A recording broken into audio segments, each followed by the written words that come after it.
നല്ല സ്പൈസി ആയിട്ടൊന്ന് മാഗി ഉണ്ടാക്കി നോക്കിയാലോ. അപ്പോൾ അതിനായിട്ട് തന്നെ ഞാൻ 2 പാക്കറ്റ് മാഗി നൂഡിൽസ് എടുത്തിട്ടുണ്ട്.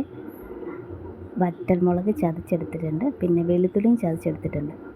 നെയ്യ് ഒഴിച്ചിട്ട് അതിനകത്തിലേക്ക് വറ്റൽമുളകും ചതച്ച് വെച്ച് വെളുത്തുള്ളിയും കൂടെ ചേർത്തൊന്ന് ജസ്റ്റ് ഇളക്കിയെടുക്കണം. എന്നിട്ട് അതിനകത്തിലേക്ക് നമ്മുടെ മസാല ഉണ്ടല്ലോ, മാഗി മസാലയും കൂടി ചേർത്ത് ഇളക്കിയെടുക്കാം. ഞാനൊരു 3 വറ്റൽമുളകും 8 അല്ലി വെളുത്തുള്ളിയാണ് എടുത്തേക്കുന്നത്. മാഗി മസാല 2 പാക്കറ്റ് ആഡ് ചെയ്ത് കൊടുത്തിട്ടുണ്ട്.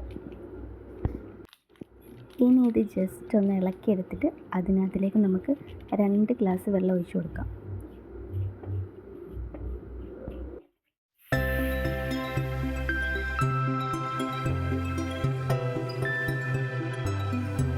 ഇനി വെള്ളം ചെറുതായിട്ടൊന്ന് തിളച്ച് വരുമ്പോഴത്തേന് അതിനകത്തിലേക്ക് നമുക്ക് മാഗിയും കൂടി ഇട്ട് കൊടുക്കാം. ഇനി ഇതൊന്ന് ഇളക്കിയിട്ട് നമുക്കൊരു 6 മിനിറ്റോളം വേവിച്ചെടുക്കണം.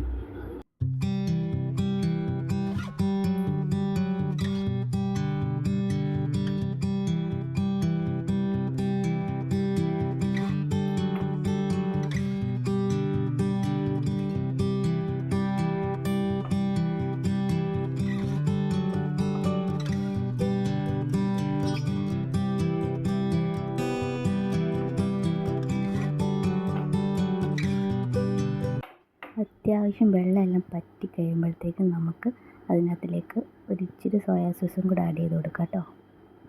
എന്നിട്ട് നന്നായിട്ട് ഇളക്കി മിക്സ് ചെയ്തെടുത്ത് നമ്മുടെ സ്പൈസി മാഗി റെഡിയായി.